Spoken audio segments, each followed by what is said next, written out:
Now let's move on and let's understand the concept of creating tables in Hive and how exactly that happens in the background. Okay, so in our Hadoop, in our Hive installation, we had configured the default warehouse directory to be /user /hive /warehouse, right? And this is basically your SDFS path. Okay, now once we have successfully installed Hive, we get into Hive terminal.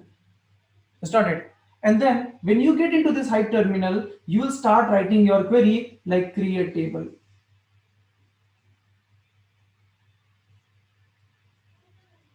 Okay, and let's say the table name is employee. Let's say create table employee. Okay, and you write a lot of stuff here, the schema of the table.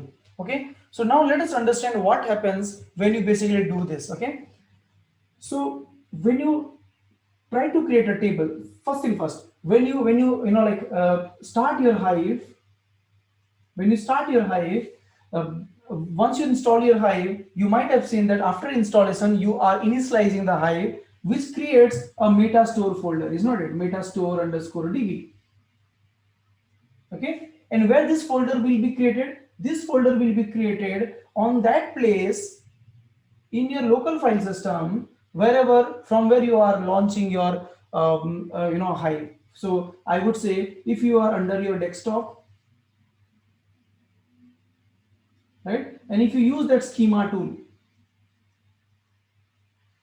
from your desktop, then your metastore underscore db will be created in your desktop, and this metastore underscore db will contain files which will store the metadata information. Okay, so when you say create a table employee with some parameter, this information would be stored in this file.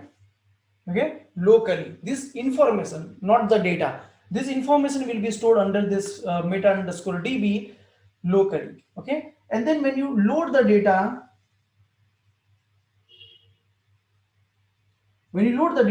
the data would be loaded in your SDFS. Okay, so let me tell you how it works. When you say create table employee, which means I want to create a table called employee, what happens is under your warehouse, you will see another subfolder getting created called employee.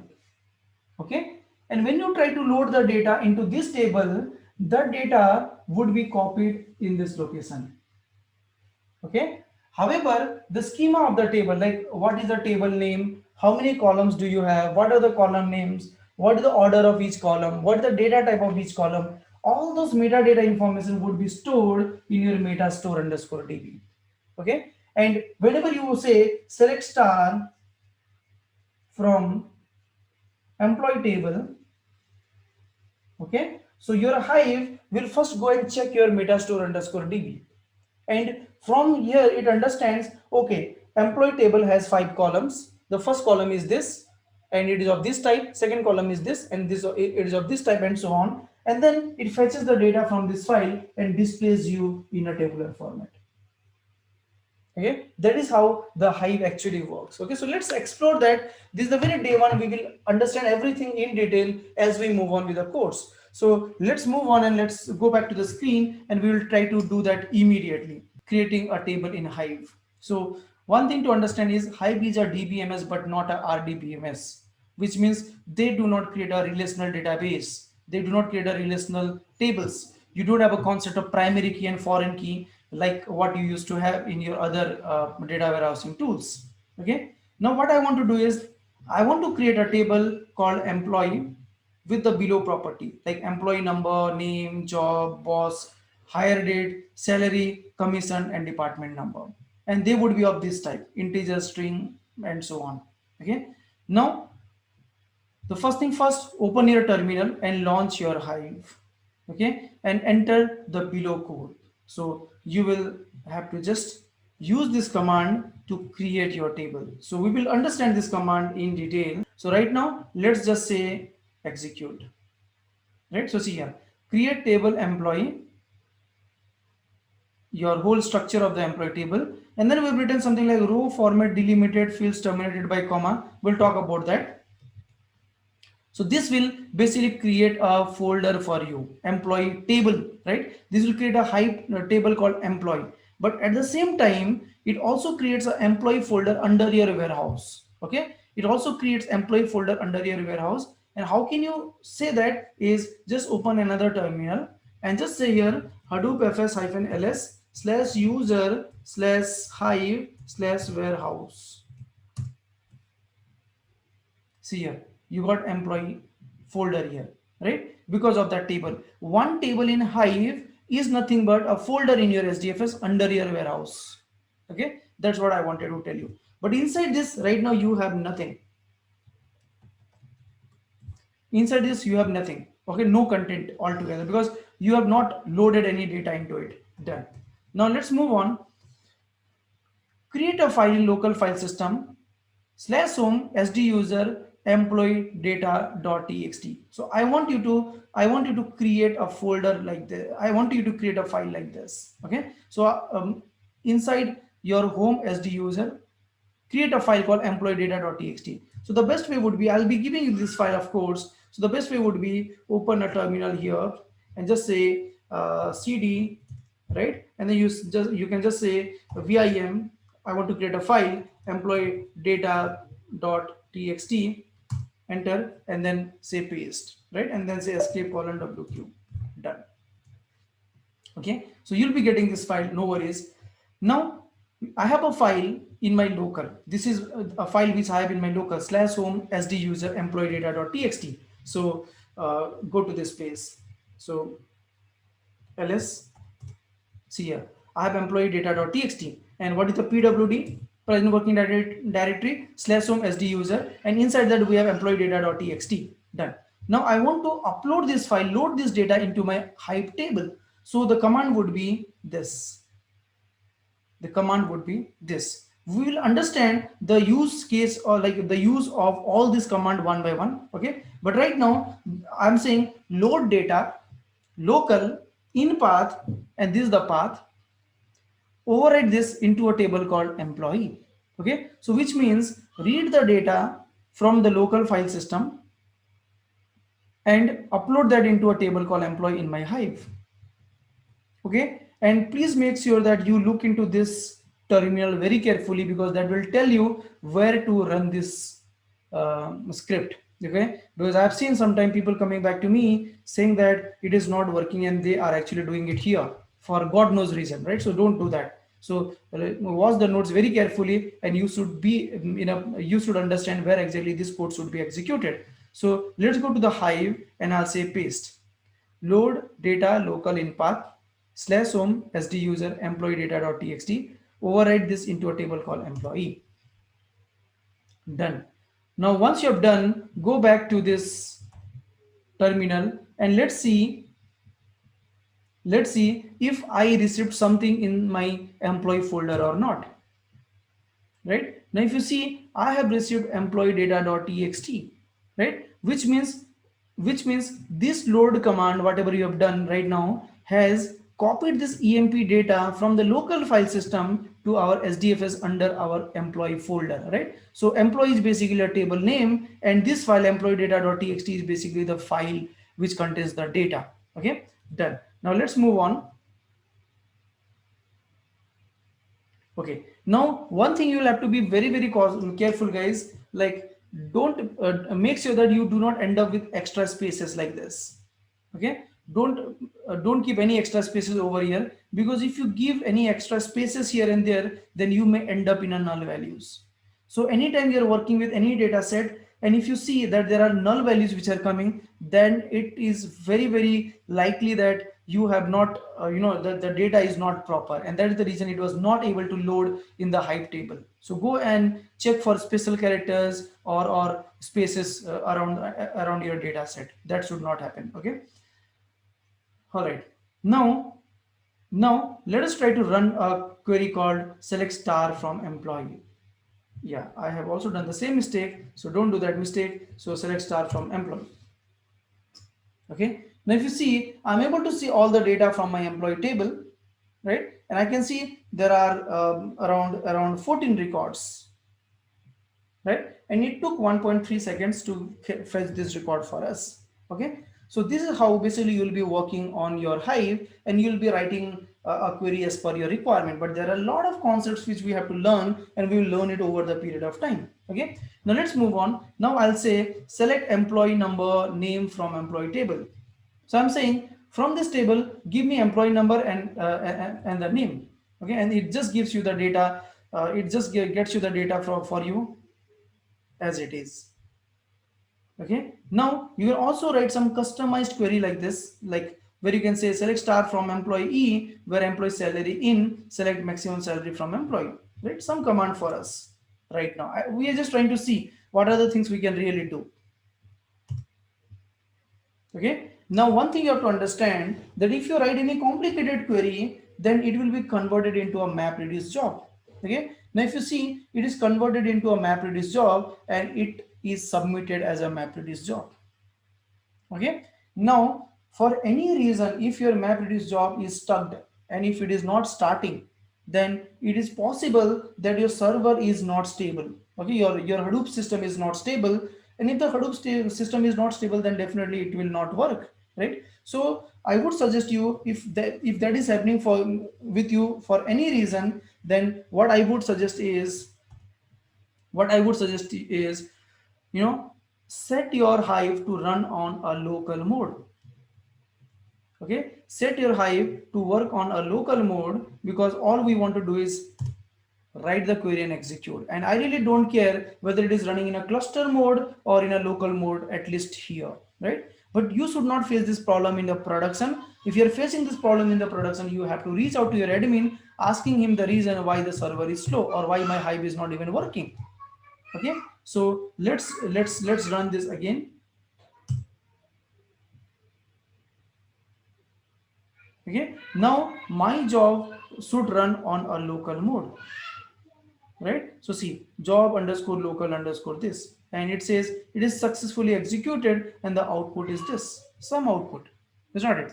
So in the real time, when you are running it on a cluster mode, and if it is taking a lot of time, so what you should basically try is, when you submit this job, you get a job ID, right? Or the application ID, right? And I've already taught you in the previous class, how can you change the queue of this job, right? So that was not applicable only to MapReduce. It was applicable to all the Hadoop jobs, right? So all you need to do is copy this application ID, and you can set the queue, and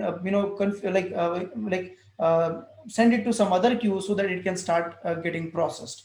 And if it is still not working, then you'll have to check with your admin, your team, why it is taking a lot of time for you to run the query. It's possible that the server is completely heavily loaded and busy, and it is really taking a lot of time, right? So that's how it is all about.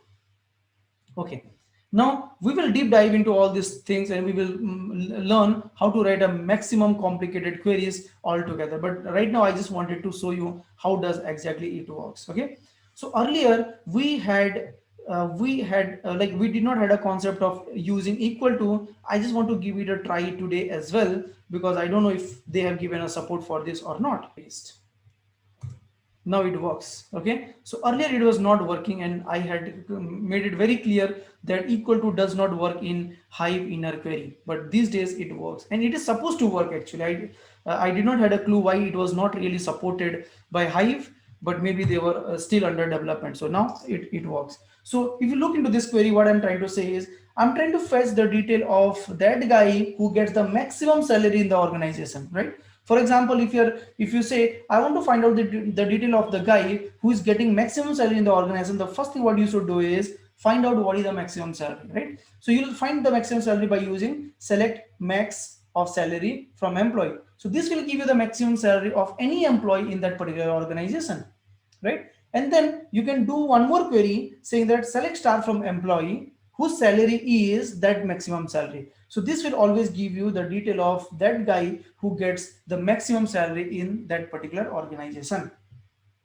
Okay, now let us try to see some of the important observation what we can take away from this chapter. Okay, now I prepared that as a kind of question and answers, so that you can understand it more better. Okay, so the first question is, what happens when you fire a create table query, right? So when you fire a create table query, you basically get a folder inside your warehouse directory, and I have already shown you that, is not it? So there is another way to see the same thing. Like what you can do is you can browse using port number 89870. Okay, so I'll go back to this place and I'll launch a terminal.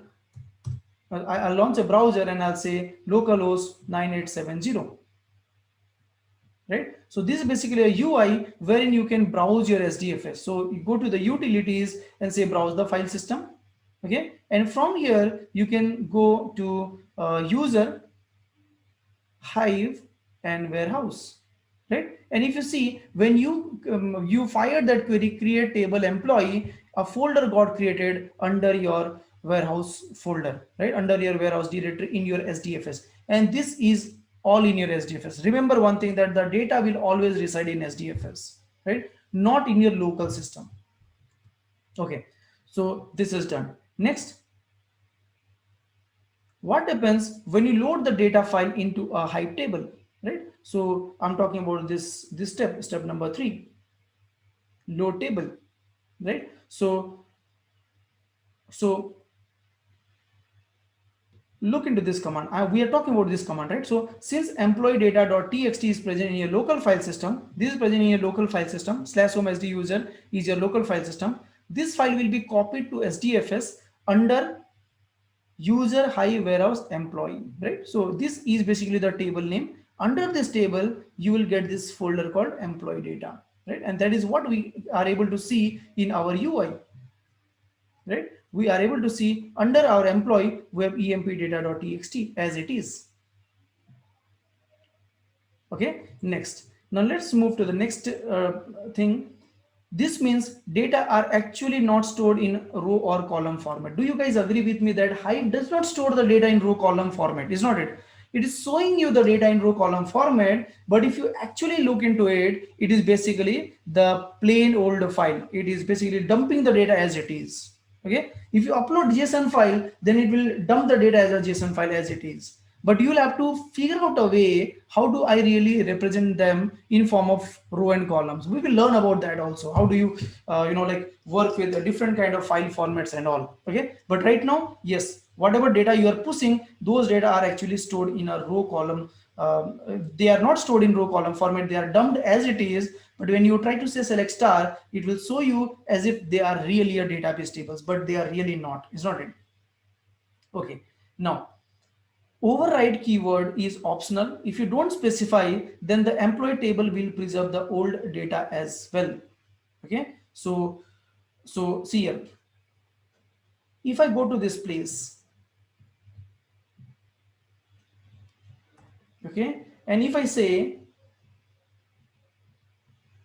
load data in path /home sd user employee data.txt, and if I say override again, what happens is the previous data will be deleted. The previous data whatever I had in this employee table would be deleted, and freshly employee data.txt would be added, which means there will be no change on this file. This file will remain as it is. But let's observe the date modified. Okay, it's saying 1927 right now, so let me refresh it.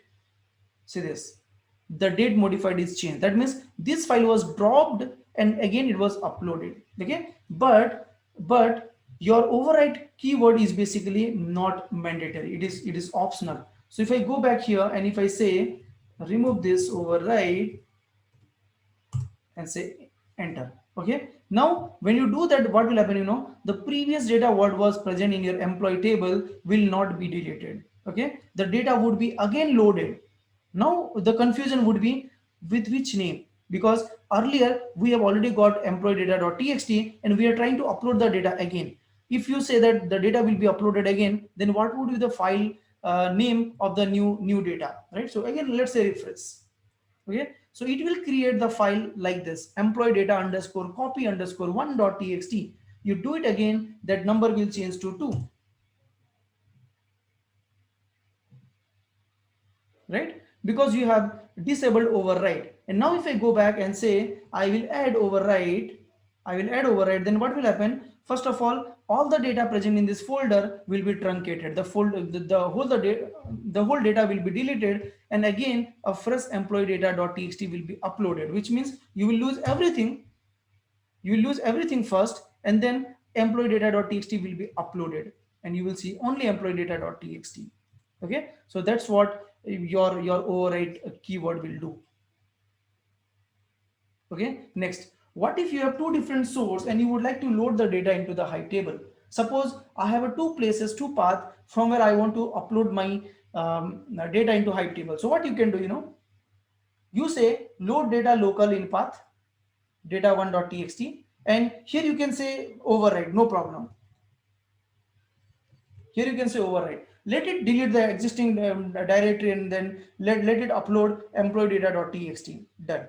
But second time when you execute, when you are trying to upload another file from some other location, you don't mention override. So what will happen is the previous data will not be removed, and you will get employee2.txt as well into the table, right? So how do you practically do that?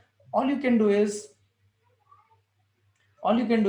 go back to your location, and then just say copy paste, you get another file, and just rename it to 2, right? So let me close this, say rename, and make it 2. Okay, so I think it did not happen. Rename.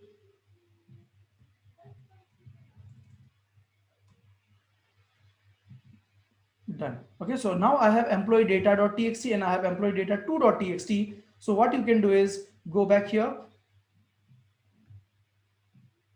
and just say override. First time you say override employee data.txt, done. Second time don't say override and make it 2.txt, done. Now come back here and then just say refresh, right? So you got employee data and you got employee data 2.txt. They are all uploaded into your employee folder. Okay, this is done. Now what will happen if you write the below load statement 2 times? See this, the one which we are exactly talking about, right? So if you do that, then what will happen? First time when this first script is executed, the first command is executed, it will clean the table, it will remove everything from the table, and it will upload employee data.txt.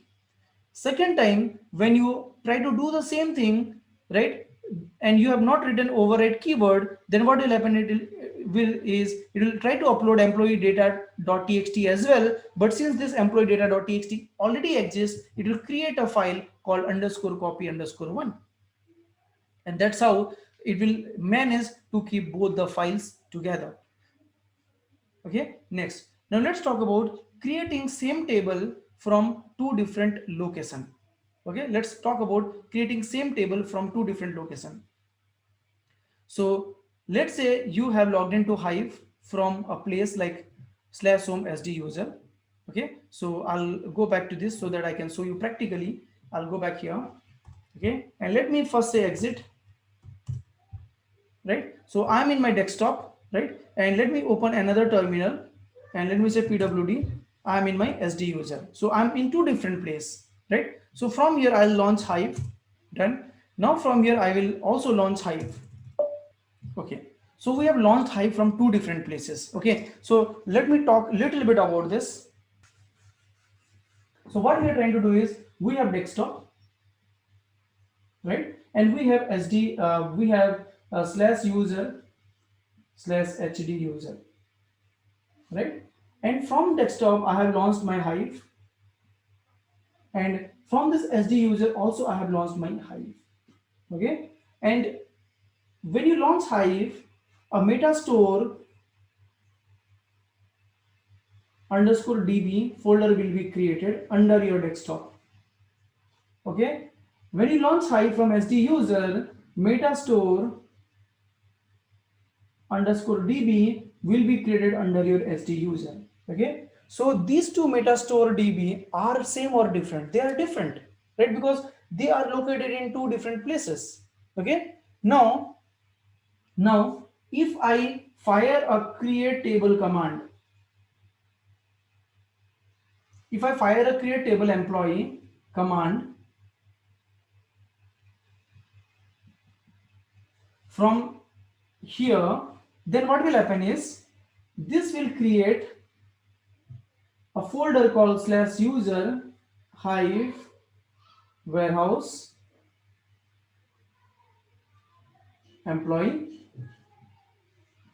right? This will create a folder called slash user hive warehouse employee in our SDFS, and this metadata would be stored here. Okay, this information would be stored here, and then when you say select star from employee, it goes and checks this Metastore DB and tries to figure out what is the meaning of employee table. And it says employee table means this field, and they are in this order and they are of this type, and they are actually present here. The data is available here. I am assuming that you have also loaded the data. Okay, and it will fetch you the data once you have already uploaded the data. Okay, but if you go to this location and if you say select star from employee, okay, now it will query where? It will query this Metastore DB. It will query this Metastore DB, and this Metastore DB does not have any clue about the table which was created by your desktop Hive, right? So it says, it will say table not found. Okay, so this is how by default the Hive will work. Okay, and there is a this is not a limitation. Okay, I'll tell you that we can really get rid of it, because if I create a table here from one location, it should be accessible from other location as well, right? But for that we have to do some configuration. We will learn that also as part of the course. But right now what I'm trying to explain you is, by default Hive uses a database called Derby database. Okay, by default Hive uses a database called Derby database, which is not distributed database. They are not distributed. They are a standalone database which does not need even installation. Okay, and every time when you launch your Hive table, when you create a Hive table from your, or every time when you launch your Hive from any place, it basically creates a local instance of Derby database, and those informations are stored under your metastore underscore DB. Okay, so that's how basically the default Hive works. So when you say select star from employee, it will not be able to identify. Okay, you'll have to create the table here also. You will have to create a table here also. But now the catch is, when you try to create a table here, as we all know that Hive will create a folder in your warehouse, right? But in my case, if I try to create employee table, that table is already present in my warehouse. So what will happen is, it will not drop that table. It will never do that. It will just point to that table, to that folder. Okay. So even though you are creating a table here, it will not create a fresh employee table here. It will just point it to it. And then if you just say select star from table, you will get the records. You don't have to load it again from here, right? Because what is the meaning of loading? The meaning of loading is nothing but copying the data into this employee folder, is not it? And it has already been taken care by this employee team, by this Hive, right? By this Hive instance, and that's how it basically will work. Okay, so let's see that practically, and we'll see how exactly it works. You'll be much more clear once you see the practical. So I'll go back to my screen. Okay, so very quickly what I'll do is I'll go here, and we are in Hive in two different places, right? So let me first do what I'll say, drop table employee dropped. Okay, now let me go here and then let's say refresh, right? So it says path does not exist because the employee table itself is gone. Okay, so I'll have to traverse back. Right now I'm inside my warehouse and it says there are no entries. Okay, so now what I'll do is I'll go back to my script file and let me create the Hive table from here. Let me create this employee table from one location. Okay, and I'll go here and I'll go to my desktop. Okay, I'm in my desktop and I'll say paste.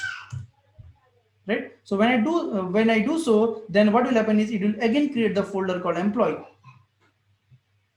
it created a folder called employee. I'll go back here and let me say select star from employee. So this should be this should basically fetch the record. Okay, we have not loaded the data. Okay, so if you have a data, you should have got the information here. Okay, and now let me try to do the same thing here. Select star from employee. So remember, this is from SD user.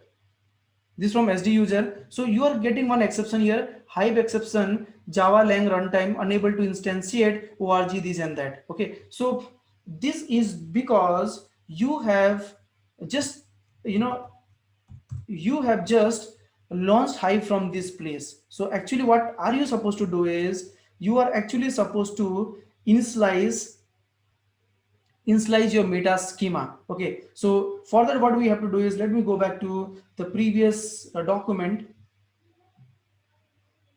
installation of Hive, and let me go to this place and let me go to this document, and from here let me copy this command. Which command? The schema, the command to instantiate your schema properly. This is the one.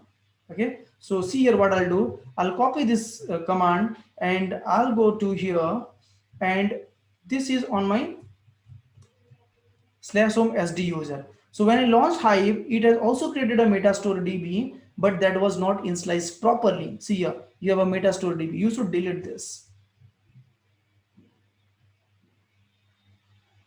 Move to threads. Okay, you should delete this, and you should actually execute this command to create your Metastore DB perfectly. Okay, done. Now you launch your Hive here.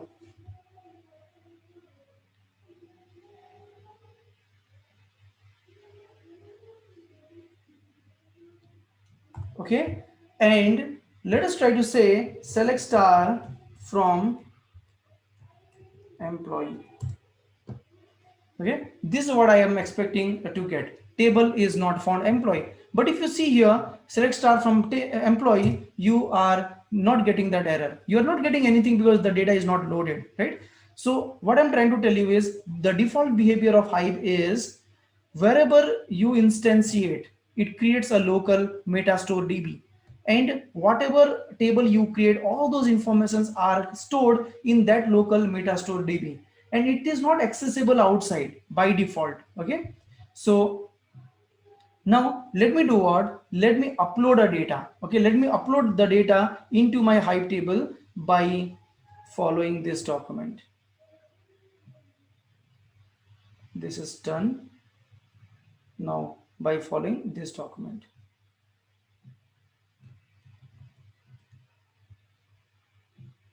Okay, Control L. So I'm in my desktop and I'll say paste. Done. It has created it has uploaded those data into our employee table in our warehouse, right? And now let me say select star. I got everything out here, and go back and get inside this. You can see employee data.txt is here, and this file is uploaded by Hive terminal, Hive instance from your desktop, right? But if I go back to my SD user and if I say select star from employee, it will still complain saying that employee table I did not find. Okay, but now what I'll do is I'll go back to the document again and I'll again say create table employee.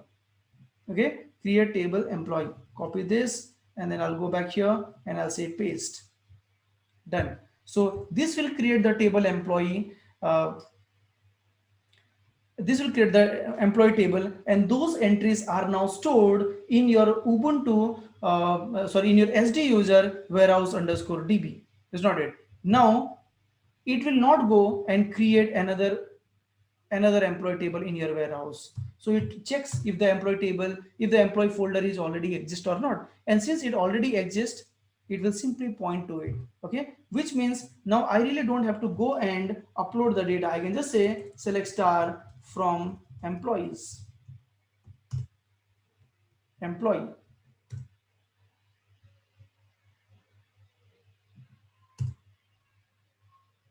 Right, so I just said select star from employee. Now you can see I'm able to access that table from both the place. So what I'm trying to tell you is whenever you are creating a table, employee table, it basically stores those information by default in a local meta store, and that information will not be available to other meta store. Now if you go to the other location and then try to access those tables which were created from some other place, you will not be able to access it, right? But if you create the table, then you don't have to load the data. It will automatically point to that warehouse location, and you can start fetching the data without even loading.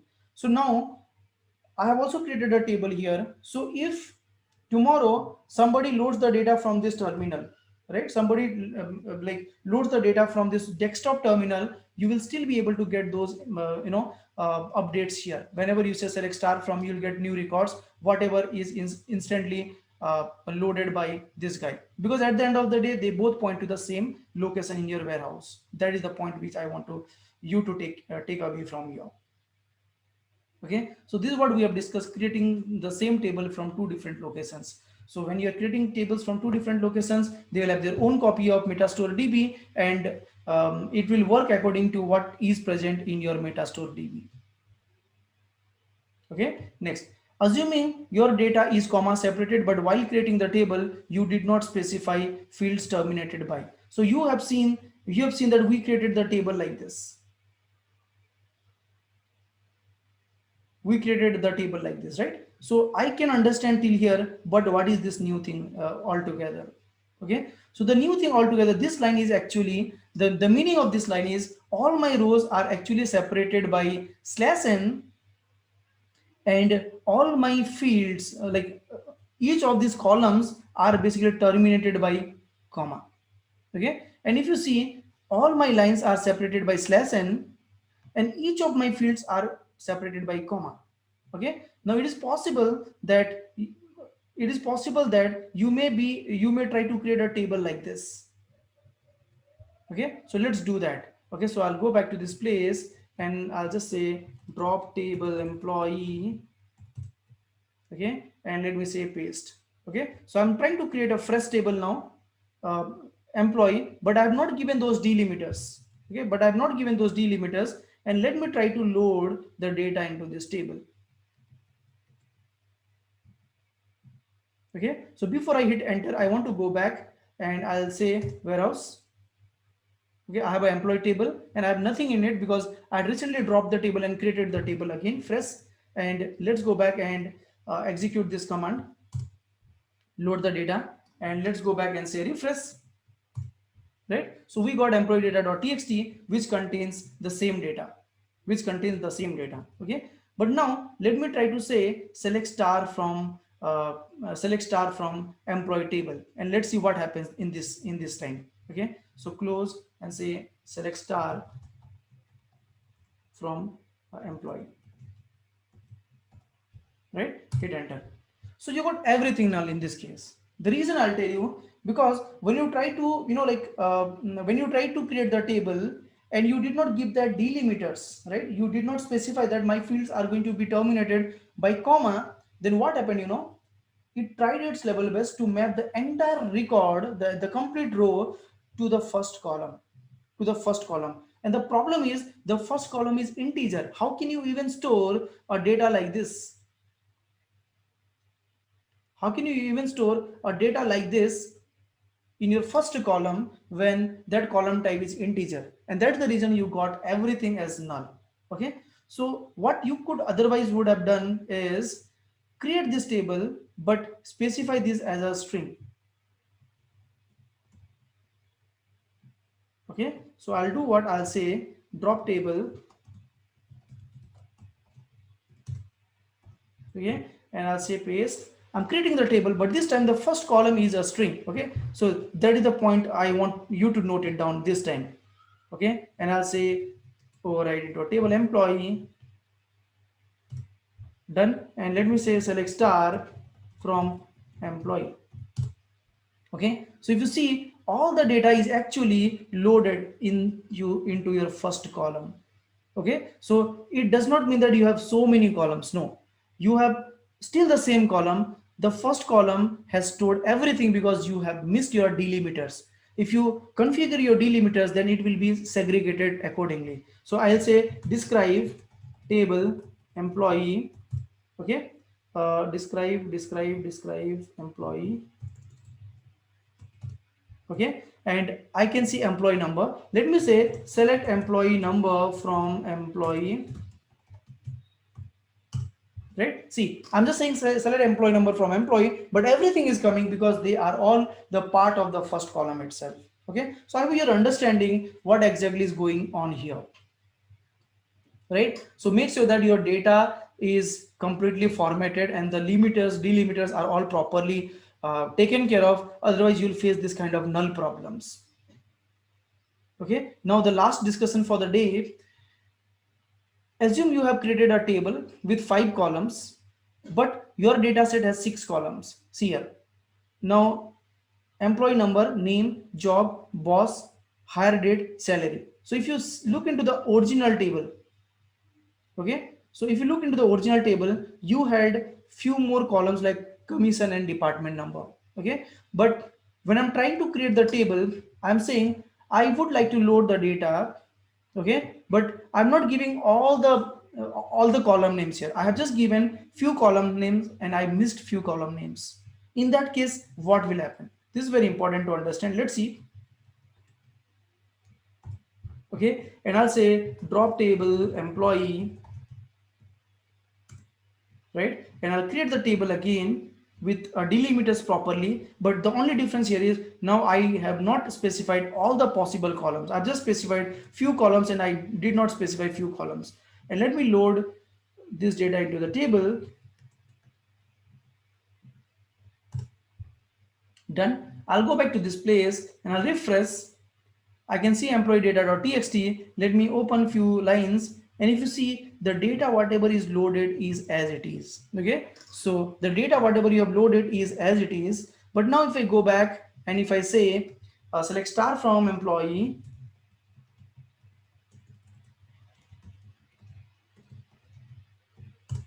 right, then you will see that only those columns which you have specified are extracted. The remaining 2-3 columns whatever you left at the end are discarded. Okay, so what I'm trying to tell you here is, even if you, while loading the table, even if you specify only few columns, it will never happen that the data will be loaded half.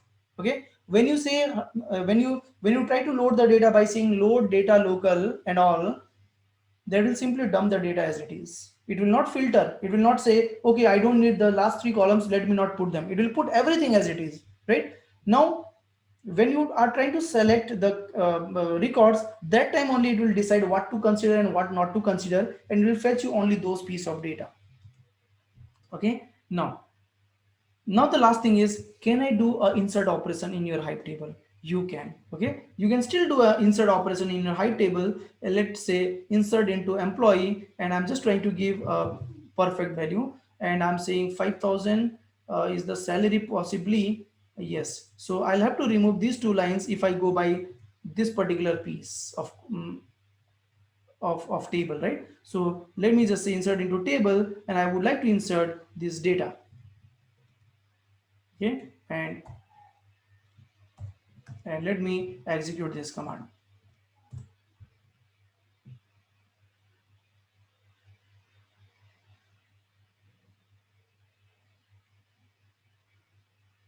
Okay, so this will basically insert the data in your table, and if it is running, if it is getting stuck because of any reason, then I would suggest you to change your mode to a local mode and fire this out again. Okay, you may ask me why it is getting stuck, because of the space issue in my VMware, right? So that is one of the reason why it might get stuck while running your code, but that is absolutely fine for us, because we are just going to like see how exactly it works, right? So let's say paste, done, and now I'll try to insert the record into the table. Now it will run in a local mode, and it says it has written the data into the table. And let me say select star from employee again. Okay, so let's see here. If you see, my details are also available now, right? So you can again do this, and it will keep adding those records into your table. So again, you can say select star right? And since I have executed the same command couple of times, you can see my details are inserted couple of times. But it would be interesting to see how exactly that would happen in your SDFS. Is that going to edit this employee data.txt? Let's see that. Okay, so just say refresh, and if you see, it has not edited that file. It has instead created another file with those data, right? Again, it has created another file with those data. So for every insert operation, whatever you are doing, it basically end up in a new file. The file name would be 0000 underscore 0 for the first time. Second time it will follow the same naming convention, underscore copy underscore 1 underscore copy underscore 2 and so on. Okay, and inserts are really not recommended. The reason is Hive is not meant for insert. You should not treat it as a traditional RDBMS. Okay, so you should not really do insert, because each insert operation is giving you one small file, and at the end of the day you will end up with large number of small files, which is not what Hadoop is meant for. It will create a lot of pressure on your name node because it has to maintain the metadata of each of these files now. Okay, so it is never recommended to use a insert operation, and these insert operations are given just to support some basic stuff. For example, see what happens, in a banking application there would be a lot of transactions, right? And it is never recommended to like support insert operations for these transactions, but there will be new very few customer would be added on a regular basis, right? So for them you can just say, okay, I want to insert one new record of a customer and I would like to do that. So that's how basically it supports insert operation. But you should really not use this insert operation, and you should not really make it a RDBMS kind of system. Okay, so it does not have the capability to edit the existing employee data.txt, because that is the fundamental concept of SDFS, which says you are not allowed to upload anything, you are not allowed to update anything on your data which is already present in your SDFS.